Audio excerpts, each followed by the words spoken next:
Sreethu captain ആയതുകൊണ്ട് തന്നെ ഏത് റൂമിൽ വേണമെങ്കിലും കിടക്കാം. അപ്പോൾ പവർ ടീമിലേക്ക് ഗബ്ബറി പോയത് കൊണ്ട് തന്നെ അർജുൻ്റെ റൂമിൽ ഒരു ബെഡ് ഒഴിവുണ്ട്. അപ്പോൾ ശ്രീതു അവിടെ വന്ന് കിടക്കുകയാണ്. അപ്പോൾ ആ ഒരു സമയത്ത് ശ്രീതു പറയുന്നുണ്ട്, ഞാൻ വേഗം തന്നെ കിടന്നുറങ്ങാൻ പോവാണ്, രാവിലെ നേരത്തെ എണീക്കണ്ടേന്നൊക്കെ. അപ്പോൾ അർജുൻ പറയുന്നുണ്ട്, എന്തിനാണ് നേരത്തെ എണീക്കുന്നത്? നേരത്തെ എണീറ്റിട്ട് ഇവിടെയുള്ള ആൾക്കാരെ വിളിച്ച് എണീപ്പിക്കുകയൊന്നും വേണ്ട. പാട്ട് കേൾക്കുമ്പോഴേക്കും എല്ലാവരും എണീക്കും, അപ്പം നീയും എണീറ്റാൽ മതി, അല്ലാണ്ട് കൂടുതലായിട്ട് നീ ഒന്നും ചെയ്യാൻ നിൽക്കണ്ടെന്ന് പറയുകയാണ്. അപ്പോൾ ആ ഒരു സമയത്ത് ശ്രീതു പറയുന്നുണ്ട്, എനിക്ക് ടെൻഷൻ ആവുന്നുണ്ട് കാര്യങ്ങളൊക്കെ ചെയ്യണ കാര്യം ഓർക്കുമ്പോൾ. ഇനിയിപ്പോൾ നാളെ ബാക്ടറി വരുമ്പോഴേക്ക് ഞാനത് മാറ്റാനൊക്കെ നിൽക്കണ്ടേ എല്ലാവരുടെയും എന്നൊക്കെ പറയുകയാണ്. അതിനൊക്കെ നീ എന്തിനാ ഇത്ര ടെൻഷൻ അടിക്കണം? അതൊക്കെ നീ കാര്യങ്ങൾ നല്ല രീതിക്ക് ഡീൽ ചെയ്ത് വിട്ടാൽ മതി, അല്ലാണ്ട് നീ എന്തിനാ ഇത്ര ടെൻഷൻ അടിക്കണേന്നൊക്കെ അർജുൻ ചോദിക്കുന്നുണ്ട്. അപ്പോൾ ശ്രീതു പറയുന്നുണ്ട്, എനിക്ക് ചില നേരത്തെ ദേഷ്യം വരും. നമ്മൾ ലിവിങ് റൂമിൽ ഇരിക്കുന്ന സമയത്ത് എല്ലാവരും കിടന്ന് ബഹളം വെക്കുമ്പോൾ എനിക്ക് അരിശം വരും. ഞാനൊരു ദിവസം അങ്ങോട്ട് കത്തും, അപ്പോൾ എല്ലാവർക്കും എന്നോട് ഒരു ദേഷ്യമായിരിക്കും, എല്ലാവരും എന്നെ ഒരു വില്ലൻ ക്യാരക്ടറായിട്ട് കാണും എന്നൊക്കെ പറയുകയാണ്.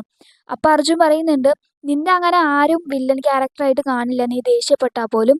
കാരണം എന്താണെന്ന് വെച്ചാൽ നിന്നെ എല്ലാവരും അങ്ങനെയാണ് കരുതി വെച്ചിരിക്കുന്നത്. അതുകൊണ്ട് തന്നെ നീ ദേഷ്യപ്പെട്ടാലും ആരും അത്ര കാര്യമായിട്ടൊന്നും എടുക്കില്ല.